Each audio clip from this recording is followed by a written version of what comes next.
ನೀವಿನ್ನು ನಮ್ಮ ಚಾನೆಲ್ಗೆ ಸಬ್ಸ್ಕ್ರೈಬ್ ಆಗಿಲ್ಲ ಅಂದ್ರೆ ಕೆಳಗಡೆ ಇರುವ ಸಬ್ಸ್ಕ್ರೈಬ್ ಬಟನ್ ಅನ್ನು ಒತ್ತಿ ಮತ್ತು ಪಕ್ಕದಲ್ಲಿ ಬರುವ ಬೆಲ್ ಬಟನ್ ಅನ್ನು ಒತ್ತಿ.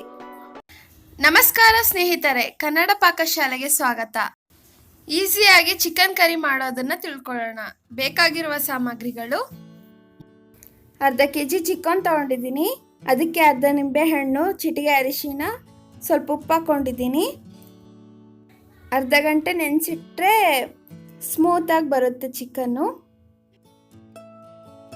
ಹಾಗೆ ಚಕ್ಕೆ, ಲವಂಗ, ಏಲಕ್ಕಿ, ಪಲಾವ್ ಎಲೆ, 3 ರಿಂದ 4 ಈರುಳ್ಳಿ ಸಣ್ಣದಾಗಿ ಹೆಚ್ಚಿರೋದು, ಶುಂಠಿ ಬೆಳ್ಳುಳ್ಳಿ ಪೇಸ್ಟ್, 2 ಟೊಮೊಟೊ,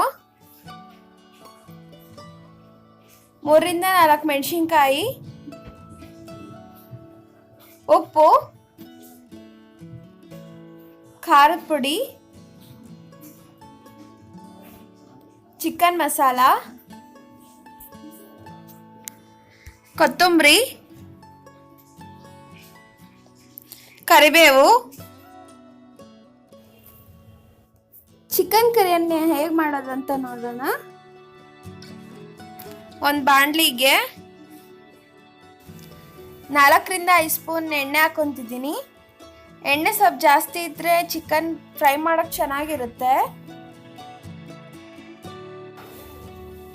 ಎಣ್ಣೆ ಕಾದ ನಂತರ ಚಕ್ಕೆ, ಲವಂಗ, ಏಲಕ್ಕಿ, ಪಲಾವ್ ಎಲೆ 4 ಹಾಕೊಂತಿದ್ದೀನಿ. ಫ್ರೈ ಮಾಡ್ಕೊಳ್ಳಿ ಚೆನ್ನಾಗಿ.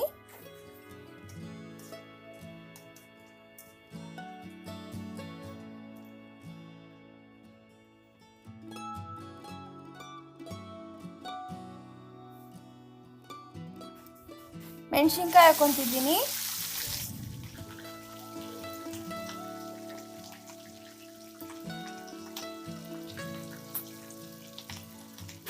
ಮೆಣಸಿನ್ಕಾಯಿ ಉದ್ದಕ್ಕೆ ಎತ್ಕೊಂಡ್ರೆ ಚೆನ್ನಾಗಿರುತ್ತೆ.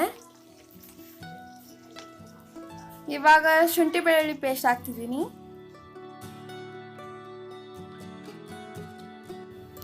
ಸಣ್ಣ ಉರಿಯಲ್ಲೇ ಇಟ್ಕೊಂಡು ಫ್ರೈ ಮಾಡಬೇಕು.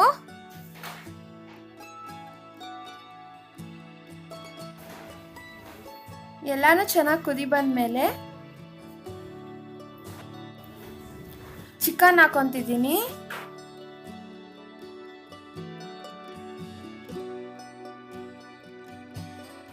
ಚಿಕನ್ನ ಅರ್ಧ ಗಂಟೆ ನೆನೆಸಿಟ್ಕೊಂಡಿರೋದಕ್ಕೆ ಚಿಕನ್ ಸ್ಮೂತ್ ಆಗಿ ಬಂದಿದೆ.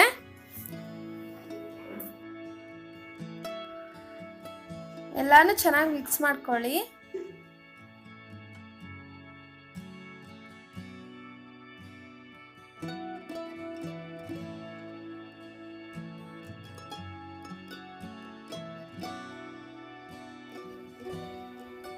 ಉಪ್ಪು ಹಾಕೊಳ್ತಿದ್ದೀನಿ. ಆವಾಗಲೇ ಉಪ್ಪಿನ ಕಾಲ್ಸ್ಕೊಂಡು ಇಟ್ಕೊಂಡಿದ್ನಲ್ಲ, ಅದಕ್ಕೆ ಇವಾಗ ಸ್ವಲ್ಪನೇ ಹಾಕೊತಿದ್ದೀನಿ.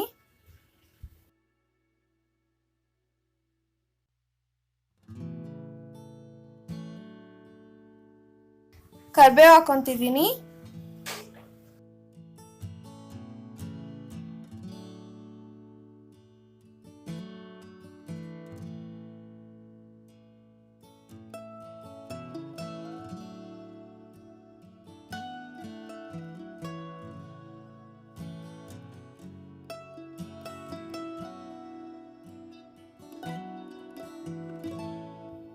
ಈರುಳ್ಳಿ ಹಾಕೊಂತಿದ್ದೀನಿ.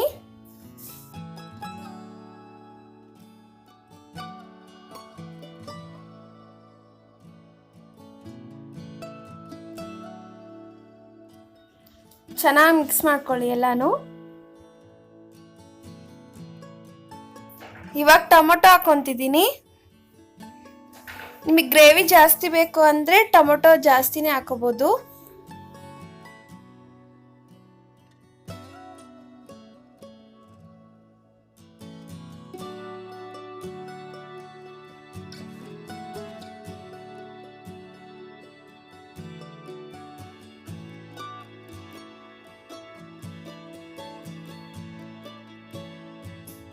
ಮೆಣಸಿನ್ಕಾಯಿ ಹಾಕೊಂಡಿದ್ದೀವಲ್ಲ, ಅದಕ್ಕೆ ಖಾರ ಪುಡಿ ಸ್ವಲ್ಪನೇ ಹಾಕೊತಿದ್ದೀನಿ.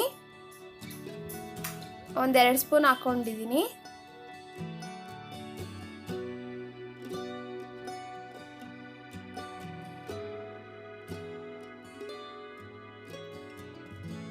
ಎಲ್ಲಾನು ಚೆನ್ನಾಗಿ ಮಿಕ್ಸ್ ಮಾಡ್ಕೊತಿದ್ದೀನಿ.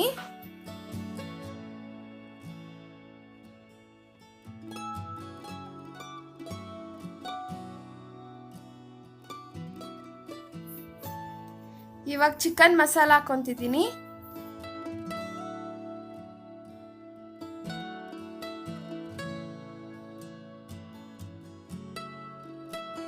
ಎಲ್ಲಾನು ಚೆನ್ನಾಗಿ ಮಿಕ್ಸ್ ಮಾಡ್ಕೊತಿದ್ದೀನಿ.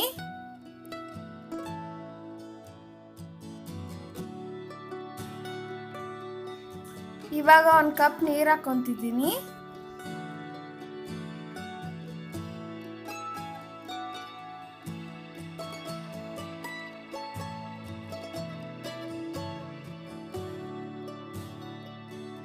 ಎಲ್ಲಾನು ಚೆನ್ನಾಗಿ ಮಿಕ್ಸ್ ಮಾಡ್ಕೊಳ್ಳೋಣ.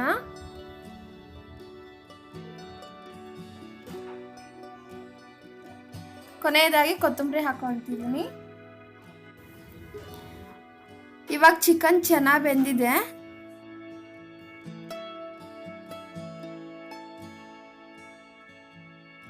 ರುಚಿ ರುಚಿಯಾದ ಚಿಕನ್ ಕರಿ ರೆಡಿ. ಚಪಾತಿ ಜೊತೆಗೆ ಇಲ್ಲ ರೊಟ್ಟಿ ಜೊತೆ ತಿನ್ನಲು ಚೆನ್ನಾಗಿರುತ್ತೆ. ಧನ್ಯವಾದಗಳು.